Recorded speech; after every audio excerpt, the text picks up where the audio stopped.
Also, gender is also now considered fluid and no longer tied to sex.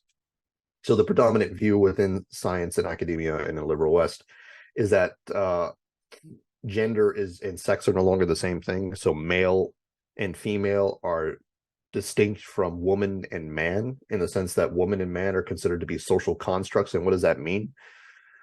So what it means to be a woman or a man within secular societies is to them is that these are just cultural things that are imposed upon male and females.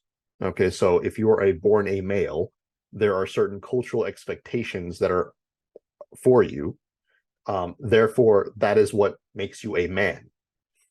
Being male is only part of the equation, per se, or could not even be part of the equation at all, because also according to the liberal secular viewpoint, being born male does not necessarily mean that your genitalia aligns with your perspective, if that makes sense.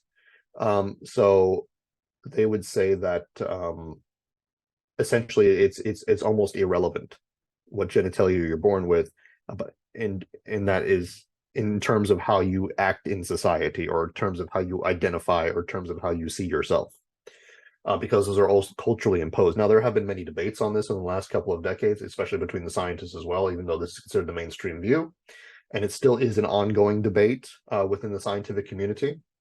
So just letting you know that this is not a settled thing necessarily, even though it is considered a mainstream view at this point, because again, it's only in the last 20 or so years that this has really become open to debate in such a large way.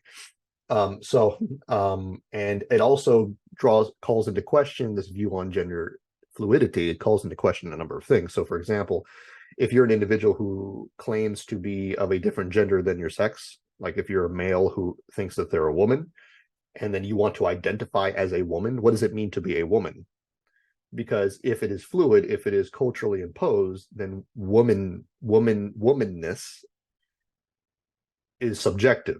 Does that make sense? So like if you claim, oh, I'm a woman because I wear a dress, or because I wear lipstick, or because I look feminine, well, what does that mean? Because according to you, that's culturally determined, right? So that draws some confusion then,